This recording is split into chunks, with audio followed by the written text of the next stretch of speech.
Hello everyone, this is Aaron again with another video course. This time I want to talk a little bit about night vision, and let me give some background as to how I got in this situation and made some of the decisions that I've made and what I'm going to try to present to you today and in the next couple of videos.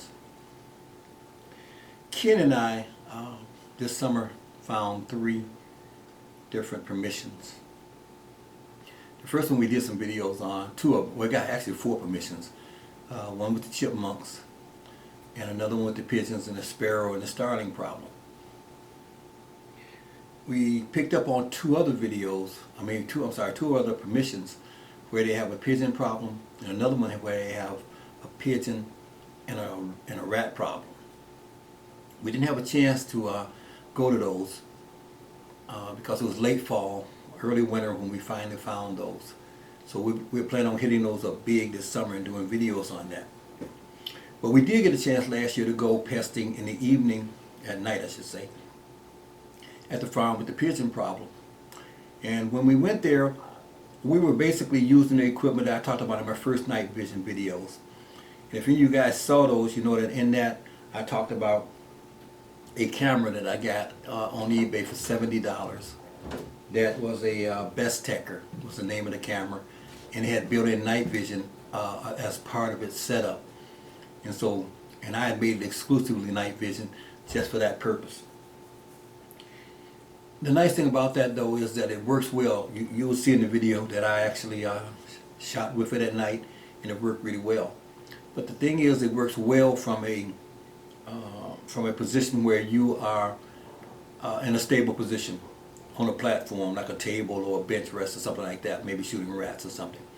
It does not work when you walk around with it, because if you look at the camera setup, it sits on the back of the gun here, and it's so easy to jostle it around. And then you got to try to get it lined back up again with the scope, and that's hard. And then when you find it, you're going to bump it again or something as you walk around in the night trying to find targets like pigeons and that sort of thing. So that was very frustrating for Ken and I. And so we decided at that particular time that, hey, we need to record these videos because we want to put them, of course, on YouTube. So as a result of that, I made a decision. And my decision was to go from using that setup to record to buying what I have here. Okay, this is the ATN 4K. I found out, I searched all over and I found it. They usually go for about $600. I found it for $499, and I purchased it. And I'm going to be doing some full reviews on this in the days to come, and showing you why I think this is such a remarkable scope. Upsides and downsides. It has a ton of upsides and very few downsides, but there are some downsides to it. And we'll talk about that. But today I want to talk about how we illuminate the targets, the area that we want to hunt. And I want to talk to you about what I've come up with is I think is the best system for illuminating over using these lamps, or torches, or flashlights, or whatever you want to call them, these RF flashlights. So we're going to talk about that. Now, as you can see here, I have 3 different ones for this gun. And one is for close range, like this would be for ratting, something where you don't need much light, you're not shooting out over maybe 20 yards. This is medium. This is good out to about 40 yards. Illuminates really, really well. And then I have this big one that's good out to over 100 yards. And all of these throw out much more light than this thing would need at the ranges that I just talked about. But what I want to introduce you to is a system that I am using, and I've been using now for 2 years out in my yard. I think this is the third winter for using this system. And so what I want to do is I want to get that system, and I'm going to come back to you, and we're going to talk a little bit about that system and why I recommend it and why it works so well. And then we'll give you some examples of how I've used that system and how the other systems that are similar to this in terms of wattage and light output can be used in different situations for very little money, and it can be much more effective than the torches in terms of their use. So and let me just say again, this is still, for the money, this is still the best value. if you're not going to be out there trying to record what it is you're doing, you just want to shoot something, go to AliExpress and get one of these for between 100 and, I've seen them as low as $99 all the way up to about $139 or $49. But go on AliExpress and get you one of these. This thing here is great. The only thing is, Ken and I have been trying to figure out how to hook a recording device up to this. I even asked for help in one of my earlier videos so that we can record from it, because if you can figure out how to hook a recording device up to this, I know you can buy a recording device from anywhere I've seen them as cheap as $19 all the way up to about $79. I have all three. But knowing how to hook them up to this is the thing that's been holding us back. Ken has been out ratting with this, and he's sending me pictures of the rats that he's killed with this system, but he can't send me the actual videos because we haven't figured out how to video it. So that is the thing. For $200 you could have a night vision thing that you could record with. If we could just figure out how to put the recording in, but we're not electronic experts, so I had to give that up and just go ahead and make a decision. That was when I made the decision on this. But I'm going to be doing an extensive video again on this in the near future. And I will probably be using these lights in situations where I have to, but if I don't have to, I'm going to be using the setup I'm about to tell you about. Okay? So let me move this aside and bring in the thing that I want to talk to you about today. Be right back. Okay, we're back. This is what I want to talk to you about. This is an IR light. It's an outdoor floodlight. It's made for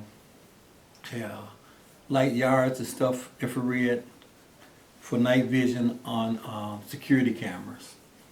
You can buy these things on eBay. I got this on eBay for $35 free shipping, I believe. And they make them in 2 or 3 versions. And one thing you want to do is this: when you look for this particular light, if you want to get it, make sure you get the one that's got these big round circles on it. And this is a 15. This is a 15 unit one. They make a 15. They make a 10. They make a 6, and I think they even make a 4. Lighted ones. And the more lights, of course, the more power. This thing here will power my whole backyard. I'm going to show you that in a moment. I'll let you take a look at what this thing can do. But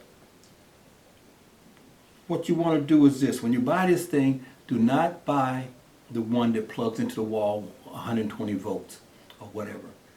Get the one that is 12 volts. Because the one that is 12 volts, unfortunately, when you get it, it's going to come like this. Okay, and you're going to need to have an adapter for it. Now, I have adapters laying around the house because I don't ever throw them away. If things break, I keep the adapters. But you need a 12 volt adapter. Less will work. I've actually had a 10 and a 9 hooked up to this thing, and I didn't see much of a difference in it. But it's a 12 volt adapter, and it plugs right in. Of most units, you plug this into the wall. Okay. The great thing about this thing is that if you're going pesting, and you're going in a barn or in a yard or anywhere where you have a light source, electricity source, you can run an extension cord out to this thing and light the whole area up. And you can forget all about using these IR flashlights and running the batteries down on them and changing the intensity and all of that. This thing here is going to throw out a constant beam of light. It's going to cover a broad area. Everywhere you're hunting, you're going to be able to see as you scan with your gun, and you're not gonna run out of energy. Another thing you can do with this: if you're on your own property, let's say you have a place where you are having some pests out in your backyard or whatever at night, like I do here, you can set this thing up, plug it up, and forget it. Because what it does is it comes on automatically at dark, and it goes off at first light, and it stays off. So I have this in my yard all winter long, just to view things. You know, I have some flying squirrels out there. I have some feral cats that come over I'm feeding, and some foxes and that sort of thing. And I just like to go out there and just watch them through my night vision. So you might want to do that. But just know this: for me, this is the way to go. Because if you get the 12 volt battery, again, what you can do is this: plug it into the wall. When you don't have that, if you got a battery with you, I would probably go with a small battery, car battery, or maybe one for a lawn tractor or something like that. We'll illuminate this thing all night long. It'll illuminate any area you want. Now when you set it up, you want to set it up like this. This is how I have mine set up. When I when I go pesting. All you need is a tripod, and I'm not going to screw it on, but there's a screw here. I can screw this on just like this. It sets on there like that. This thing raises to 8 feet high, so I can get up over my head and over my head behind me, or I can have it low in front of me, however I want to do it, to illuminate the whole area. And I can turn it to my desired place for hunting. Okay, so if I'm here and I want to try that area, I can turn it there. That whole area is illuminated. This whole area is illuminated. Okay, so a bipod is something that's going to be really, really good for mounting this thing, and you're just going to sit behind it on whatever you want to sit behind, table or whatever, bipod or whatever, and you're gonna do your shooting from there.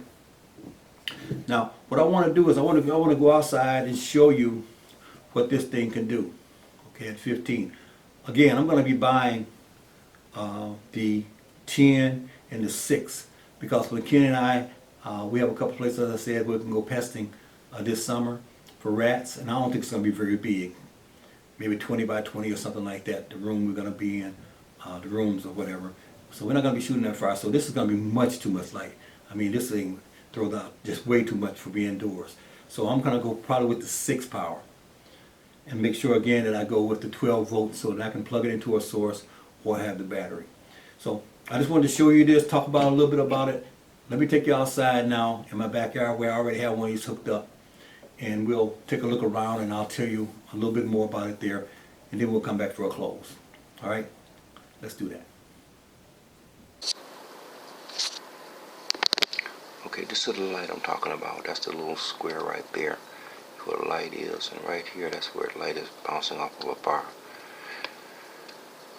That's about 27 yards away, and I have it mounted to the top of the fence and our extension cord running back to the house, and from there it would flood this whole area over here. So that's about 27 yards away. This tree is exactly 40, so it's about 13 yards away in terms of the light, and you see how bright it is at 13 yards away. From there, 40 yards from me. If we go on this tree right here, you might see a little golf ball right there on that dot. That's 50 yards exactly.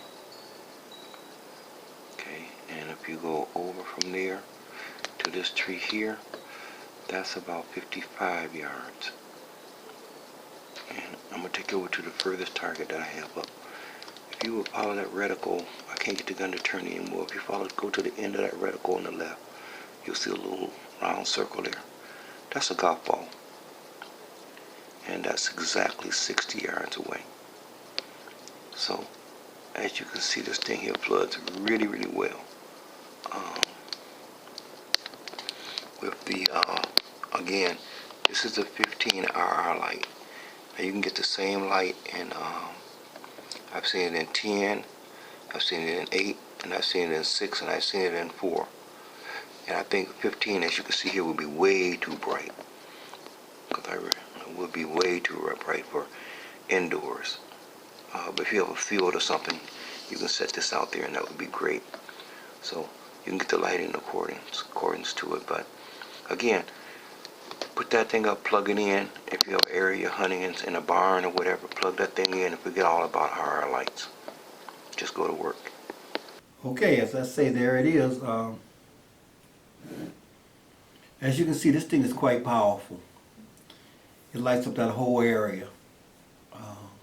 Matter of fact, almost too bright. I actually have the light sensitivity on the scope turned down to level 2. So you can tell just how much this thing is flooding the area with infrared light. The great thing about it, again, I'll say, is that if you're going pesting, if you're going hunting, if you want to surveil the area of your house, you can do it for $29 or $39.